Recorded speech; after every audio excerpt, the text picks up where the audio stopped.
Imagine this. It's the early 1970s. Nigeria is just emerging from the shadows of a devastating civil war. The nation is trying to heal, to rebuild, and then something incredible happens. The world is plunged into an oil crisis, and overnight, oil prices skyrocket. For Nigeria, a country floating on a sea of black gold, this was like winning the lottery. The money started pouring in, billions of dollars, fueling a period of unprecedented optimism. This was the beginning of the oil boom, a time when it seemed like anything was possible. With this newfound wealth, Nigeria embarked on a massive spending spree. Think grand infrastructure projects, brand new highways, towering skyscrapers, sprawling industrial complexes. The government's slogan was, "Money is not our problem," but how to spend it.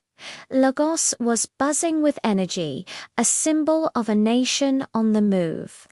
But beneath this glittering surface, a darker story was unfolding. Corruption began to take root, with a small elite siphoning off vast sums of the nation's wealth. The gap between the rich and the poor widened dramatically. While some lived in unimaginable luxury, many ordinary Nigerians were left behind watching the boom from the sidelines. This era of excess was exciting, but it was built on a fragile foundation. Just as the economic boom was reshaping the country, political instability was tearing it apart. The promise of a stable, prosperous nation was constantly undermined by the military. In 1975, General Yakubu Gowon, the wartime leader, was overthrown in a bloodless coup while he was out of the country. This kicked off a dizzying cycle of military takeovers. Power didn't transition through ballots, but through bullets and betrayals.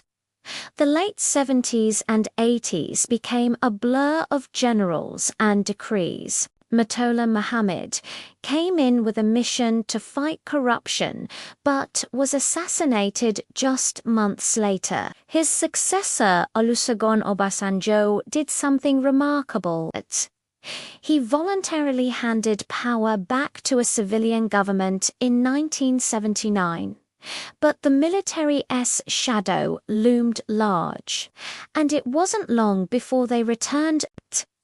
This constant turmoil created an atmosphere of uncertainty, where long-term planning was impossible and true progress was always just out of reach. Then, in the 1980s, the party came to a screeching halt. The global oil price, which had fueled Nigeria's dreams, suddenly crashed. The river of money dried up, and the country was thrown into a severe economic crisis. The government, now burdened with massive debt from the boom years, had to implement harsh austerity measures.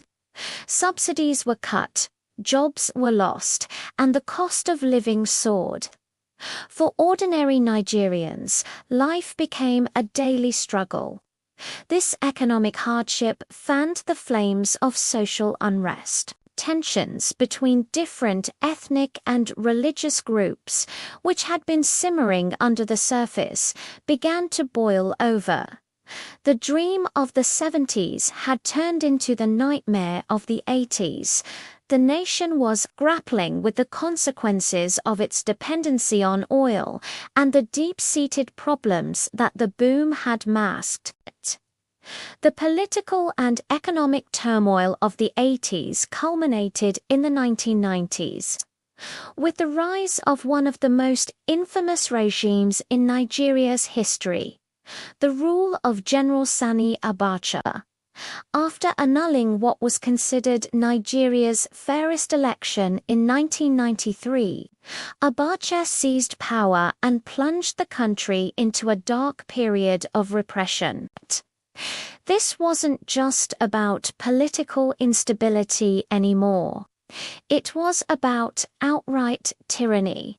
Human rights were trampled, political opponents were jailed or worse, and freedom of speech was extinguished.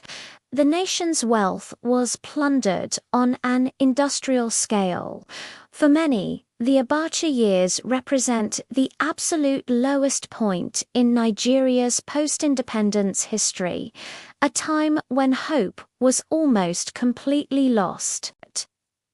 Looking back at those 2 decades, from the oil boom of the 70s to the military dictatorships of the 90s, left an indelible mark on Nigeria.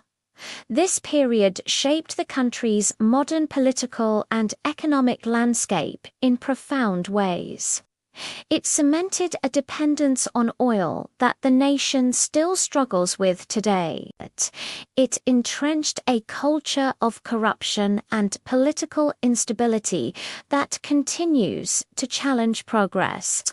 But it also forged a generation of resilient Nigerians who never gave up the fight for democracy and a better future. Understanding this complex history is crucial to understanding the Nigeria of today's challenges, its potential, and its unbreakable spirit. Thanks so much for watching.